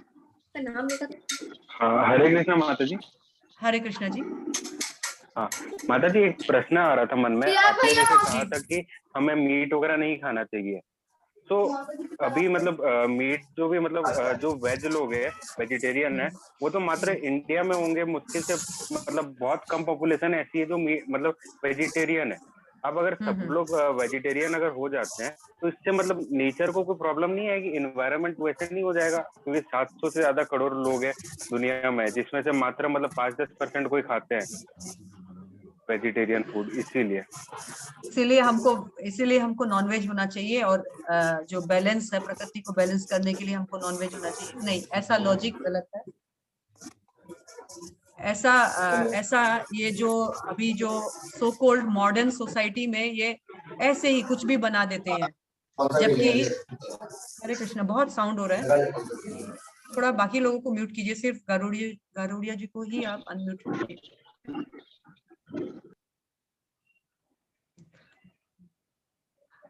हरे कृष्णा। तो आपका जो ये बोला हुआ जो कंसेप्ट है, वो अभी क्योंकि असुरी स्वभाव है ना कलयुग में, कलयुग में इसी टाइप का कंसेप्ट चलेगा।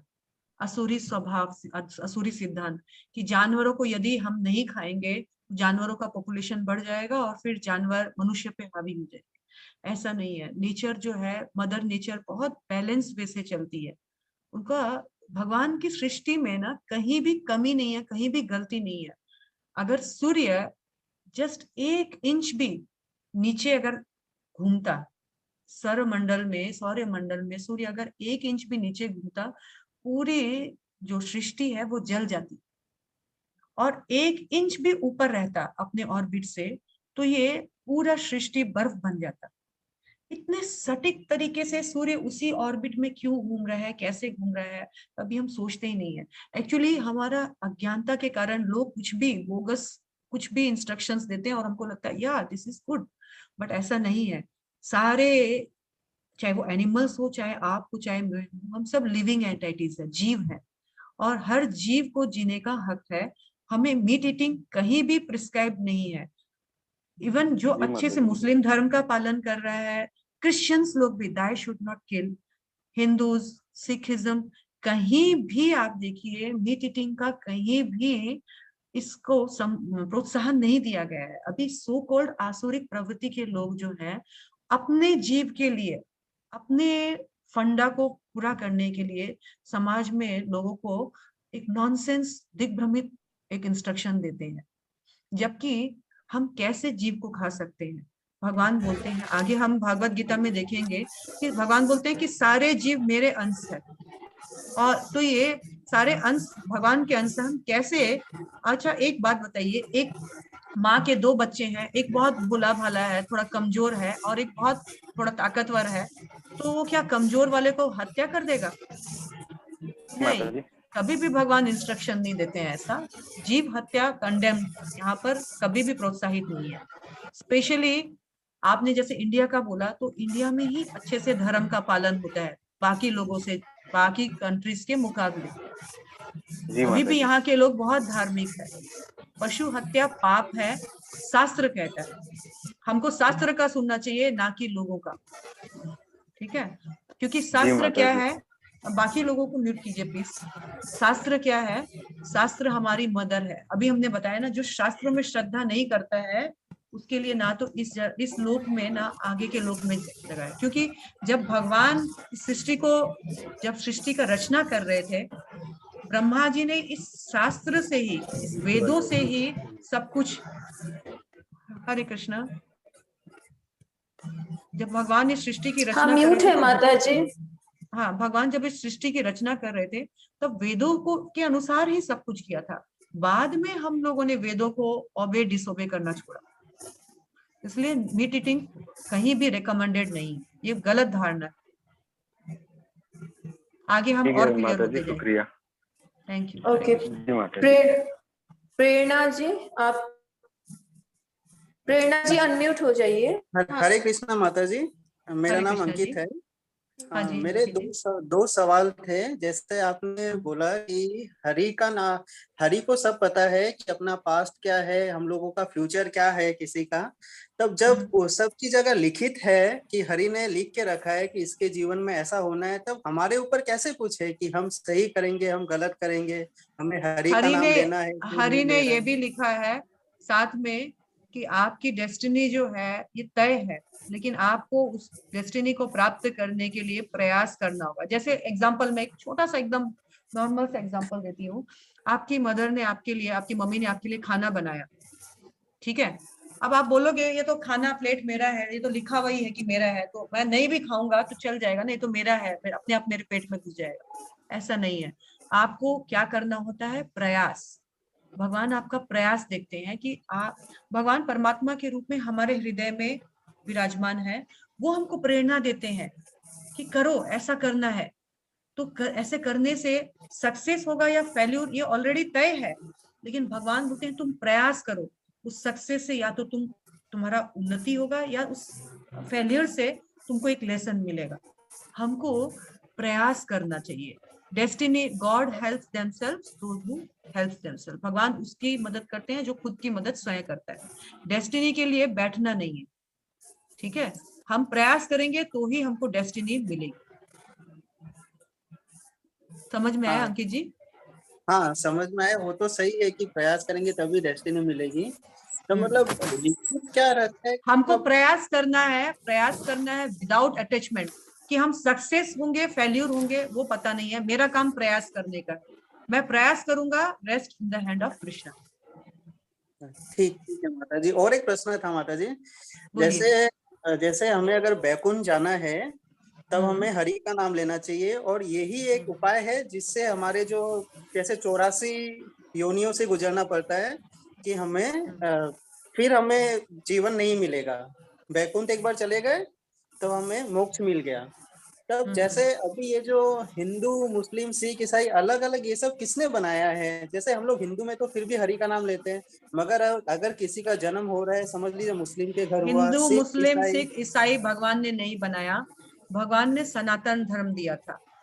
जीवों ने, इन लोगों ने यहाँ पर आकर बनाया। जैसे कि अभी पहले इंडिया, कोई इंडिया बोल के नहीं था, सभी पूरा एक ही था ना। सबने अपने अपने स्वार्थ के लिए बांग्लादेश, तो नेपाल, तो भूटान, तो पाकिस्तान अलग अलग बनाया कि हम अपना अपना राज कर सके, है ना?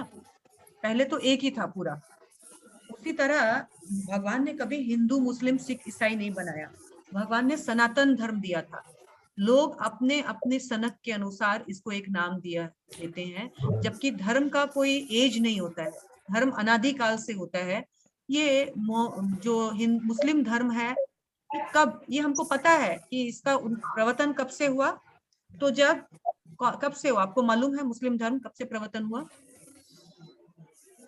नहीं, किसने प्रवर्तन किया मुस्लिम धर्म का? नहीं मालूम है ये। मोहम्मद प्रॉफिट ने किया। क्रिश्चियन धर्म किसने किया? जीसस ने किया। उसी तरह हाँ सिख गुरु नानक ने किया। तो अलग अलग अलग अलग धर्म के उपदेशकों ने जब वो उन्होंने प्रचार किया तो उस तरह से अलग अलग धर्म बनते गए, जबकि आप शास्त्रों में देखेंगे there is no way return Hindu धर्म भी नहीं लिखा है। ये हिंदू वर्ड कहाँ से आया मालूम है? हम लोग हिंदू भी नहीं है एक्चुअली, वी आर सनातन धर्मी। हिंदू कब से आया? तो जब सिंधु नदी आप जानते हैं ना,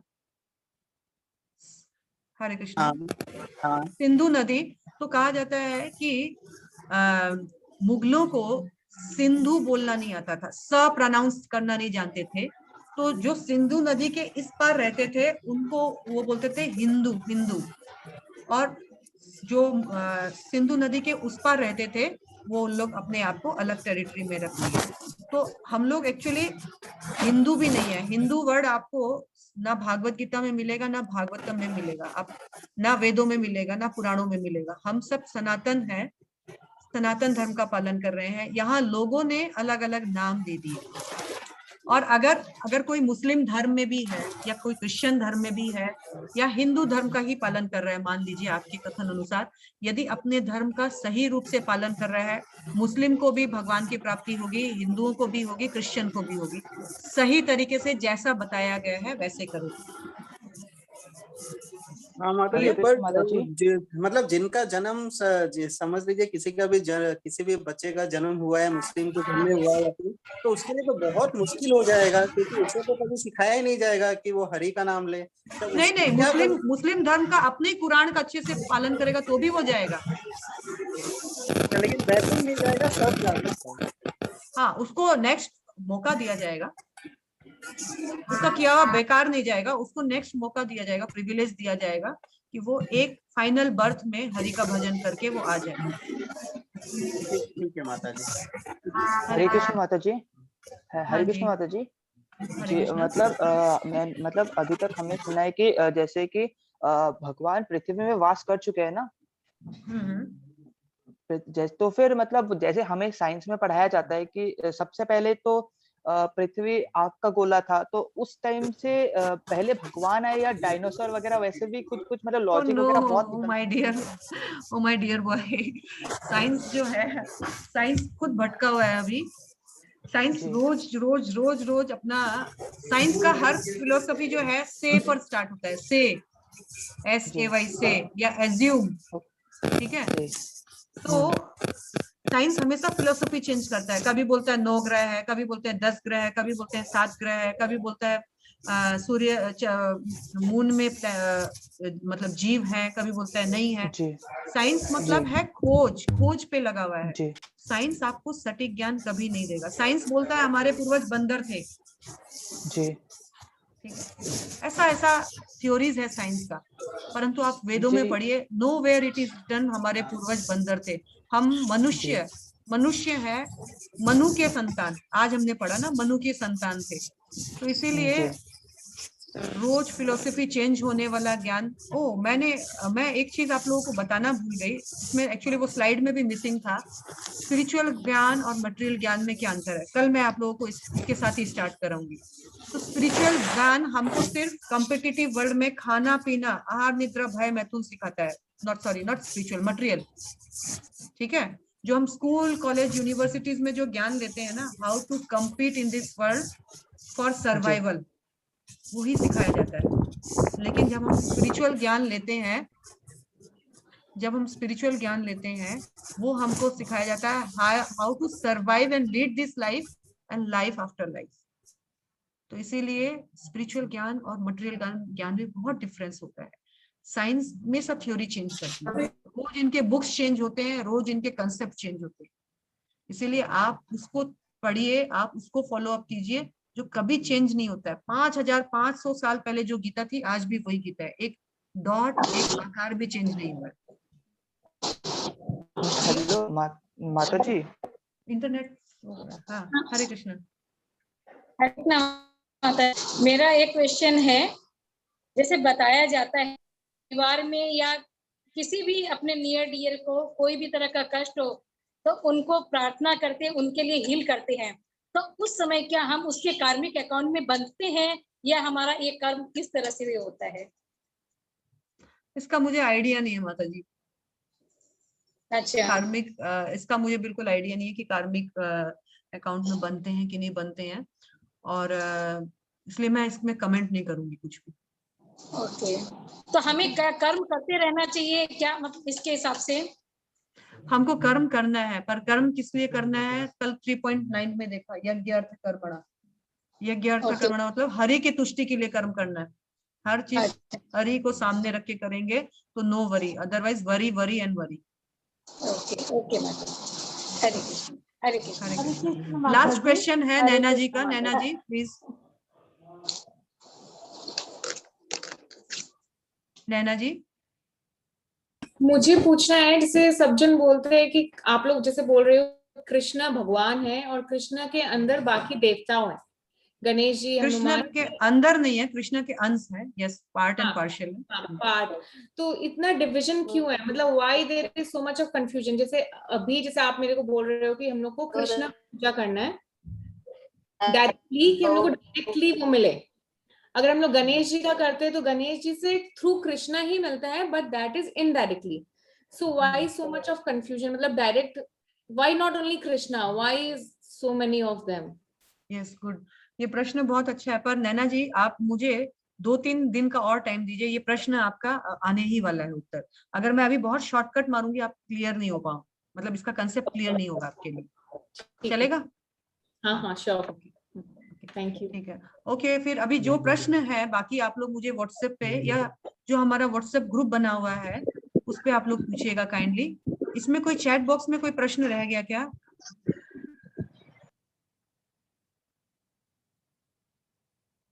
हरे कृष्णा, चैट बॉक्स में कोई प्रश्न है? नहीं माता जी, नहीं है। ठीक है, ओके, थैंक नहीं यू है। Much, thank you so much. Hare Krishna. आप लोगों से फिर कल मिलते हैं। तो होप आप लोग समझ रहे हैं सब कुछ, और कोई कंफ्यूजन है तो पर्सनली मुझसे आप बात कर सकते हैं। आप लोगों एक को क्वेश्चन प्लीज है माता जी चैट बॉक्स में, कौन सा यज्ञ सर्वोत्तम यज्ञ है? लिंक भेज दिया। हरे कृष्णा, कुछ बोल रहे हैं? जो हरे कृष्णा माता जी, इसमें एक क्वेश्चन है, कौन सा यज्ञ सर्वोत्तम यज्ञ है? ममता पारिक जी ने किया है।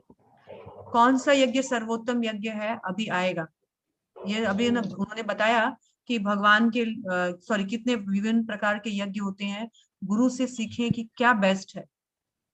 फिर हमको भी पता चला कि दिव्य ज्ञान जो है, दिव्य ज्ञान में हम लोग अपने सारे कर्मा को बर्न कर सकते हैं और फिर उससे हमारा उद्धार हो सकता है। लेकिन कौन सा यज्ञ है अब नेक्स्ट भगवान बताते बताते फाइनली आपको 9th चैप्टर में कंप्लीटली पता चल जाएगा कि which is the best one. तो भगवान सबके बारे में थोड़ा थोड़ा बताएंगे। ओके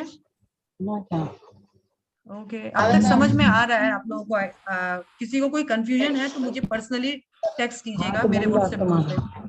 हरे कृष्णा। श्रील प्रभुपाद कीजिए। आपका क्विज का अभी आ रहा है लिंक, 2 मिनट के अंदर आप लोगों के पास आपका क्विज पहुंच जाएगा। आप लोग आंसर जरूर कीजिएगा। श्रील प्रभुपाद की जय। समस्त वैष्णव वैष्णवियों की जय। हरे हरे कृष्ण। कृष्णा, हरे कृष्णा।